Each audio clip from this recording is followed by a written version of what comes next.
여러분 안녕하십니까? 오늘 또 참으로 좋은 날입니다. 성령이 충만하게 되시길 바랍니다. 저는 오늘 민족을 하나되게 하소서라는 제목으로 여러분과 함께 오늘 나누고자 합니다. 본문 말씀은 구약성경 시편 126편 1절로 4절입니다. 그때 우리 입에는 웃음이 가득하고 우리 혀에는 찬양이 차섰도다.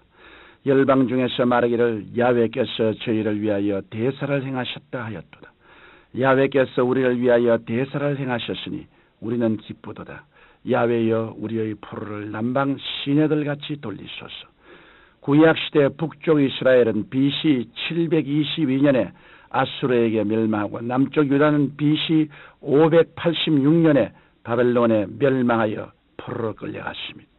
이 시는 유다 백성이 머나먼 이방 땅에서 70년간 포로 생활을 마치고 하나님의 은혜로 고토로 되돌아올 때의 감격을 노래하고 있습니다. 이스라엘은 역사적으로 우리나라와 유사한 점이 많습니다. 그들은 주변 국가들의 수많은 침략을 받았고 민족적 죄로 말미암아 나라가 남북으로 분열되는 아픔을 겪었습니다. 우리나라도 반만년 역사 동안 수없이 외적의 침략을 받았고 지금은 나라가 둘로 나뉜 채 제각기 다른 길을 가고 있습니다.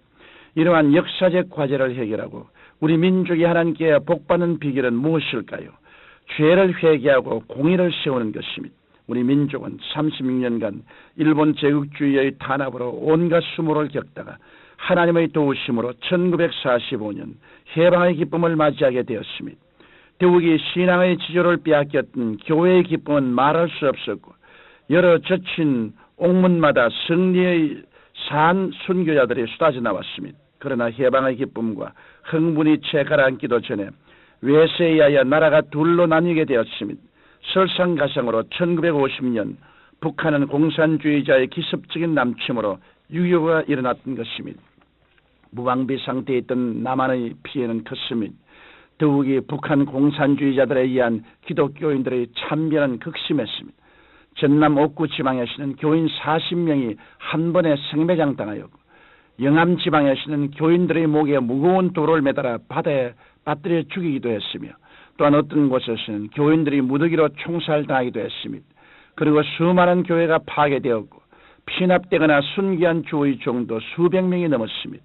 유엔군의 참전과 인천 상륙작전으로 전세는 역전되었으나 중공군의 개입으로 다시 국군은 후퇴하게 되었습니다. 이러한 와중에서 전쟁의 확대를 우려한 유엔의 중재로 장기간 난항을 거듭한 휴전협정은 마침내 1953년 7월 27일 조인되었습니다. 3년에 걸친 전화로 아름다운 금수강선은 폐허가 되었고 조상의 땅 한반도는 지금도 분단의 비극을 안고 남북으로 서로 대치하고 있는 것입니다. 이 원인은 누구의 탓으로 돌릴 수 있겠습니까? 너나 할 것 없이 모두의 책임이겠지만 무엇보다 한국교회가 회개하지 아니하고 감사치도 아니하고 기도하지 아니한 죄가 더 컸던 것입니다. 그렇다고 우리는 과거의 역사에만 묶여있을 수는 없습니다. 우리는 독일이 통일된 것을 바라보면서 하나님께서 우리 민족에게도 하루속히 평화 통일을 주실 것을 굳게 믿고 한국교회가 앞장서서 회개하고 하나님의 공의를 세워나가야 하겠습니다. 성경 시편 15편 1절에 야훼여 주의 장막에 유할 자 누구오며 주의 성산에 거할 자 누구오니까 정직하게 행하며 공의를 일성하며 그 마음의 진실을 말함이라고 말씀하고 있습니다. 공의를 세우는 백성은 그리스도 안에서 사랑으로 연합해야 하는 것입니다. 우리 민족사를 살펴보면 나라가 폐망의 위기에 처했을 때마다 국민의 마음이 사분오열되어 있었음을 알 수 있습니다. 성경 누가복음 11장 17절에 스스로 분쟁하는 나라마다 황폐하여지며 스스로 분쟁하는 집은 무너지느니라고 말씀하고 있습니다. 분리와 분쟁은 나라의 멸망을 자초하는 것입니다. 그런데 해방 이후 교회의 분열은 심각했습니다. 민족 단합에 앞장서야 할 한국교회가 통일보다는 분열을, 협조보다는 대립의 편에 서 있었습니다. 각 교단은 일제 말기의 신사 참배 문제와 교회 재건 문제로 심각하게 나누어져 한국교회사에 돌이킬 수 없는 분파를 만들게 되었습니다. 그 결과는 6.25와 같은 참상 외에 무엇이겠습니까? 성경 갈라디아서 5장 15절에 만일 서로 물고 먹으면 피차 망할까 조심하라고 말씀하고 있고 에베소서 4장 3절로 5절에는 평안의 매는 줄로 성령의 하나 되게 하신 것을 힘써 지키라. 몸이 하나이요 성령이 하나이니 이와 같이 너희가 부르심의 한 소망 안에서 부르심을 입었나니라고 말씀하고 있습니다. 이러므로 1200만 그리스도인이 앞장서서 지금 우리 사회를 지역 간, 계층 간 서로 갈라놓고 원수되게 만들고 분열시키는 악한 세력을 물리쳐야 합니다. 그리고 민족 구원을 위한 성서적 삶의 윤리를 세워나가야 합니다. 나만이 아니라 서로의 행복을 위하고 나 하나만에서 우리 모두를 생각하는 풍토를 그리스도 안에서 정착시켜 나가야 하겠습니다. 그래야 이 민족이 진정한 하나님의 보호와 축복을 받을 수 있는 것입니다. 나아가 우상을 타파하고 살아계신 하나님을 진실되이 섬겨야 합니다. 하나님께서는 이스라엘을 애굽에서 인도하여 내시고 그들에게 말씀하셨습니다. 너희가 요단을 건너 가나안 땅에 들어가거든 그 땅 거민을 너희 앞에서 몰아내고 그 새긴 신상과 부어 만든 우상을 다 파멸하며 신상을 회파하고 그 땅을 취하여 거기 거하라. 그러나 그들은 하나님의 말씀을 거역하고 가나안의 바알신을 엄란히 섬김으로 다시금 약속의 땅에서 내어 쫓기고 이방 나라의 포로가 되었던 것입니다.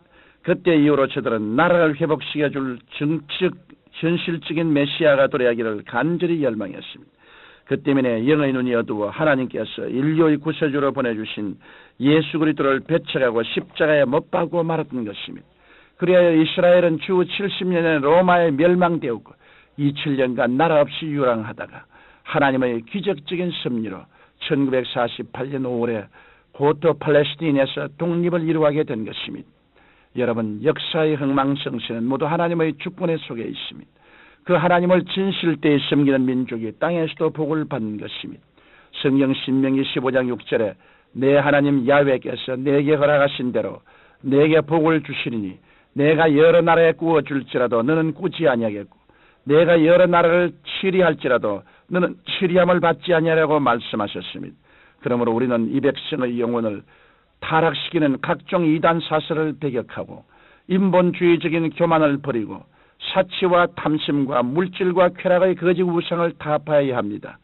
이 민족이 하나님을 진실되이 섬기고 말씀을 순종함으로 나라가 회복되고 세계 속에 복음을 선교하는 기적이 일어나야 하는 것입니다. 사랑하는 청취자 여러분, 우리 가운데 6.25 동란을 통해서 부모, 자녀, 친척을 잃고 고통의 세월을 보낸 사람들이 얼마나 많습니까? 또한 6.25 때 신앙을 지키다가 순교한 그리스도인이 얼마나 많습니까? 우리는 그분들의 고귀한 죽음을 결코 헛되이 하지 말아야 할 것입니다. 회개하고 국민 전체가 하나님께로 돌아서는 역사가 일어나야 합니다. 우리 모두가 하나로 뭉쳐 하나님을 바로 섬기는 때 대각성 운동이 개개인의 삶에서부터 일어날 것이고 또 일어나야만 합니다. 이러한 신앙적 개혁의 새 물결이 하나님께서 이 민족을 붙드시는 위대한 축복의 출발점이 되는 것입니다. 거룩하신 아버지, 이 민족이 회개하고 하나님 앞에 바로 섬으로 하나님의 은혜로 통일이 되게 하옵소서. 예수님 이름으로 기도드립니다. 아멘.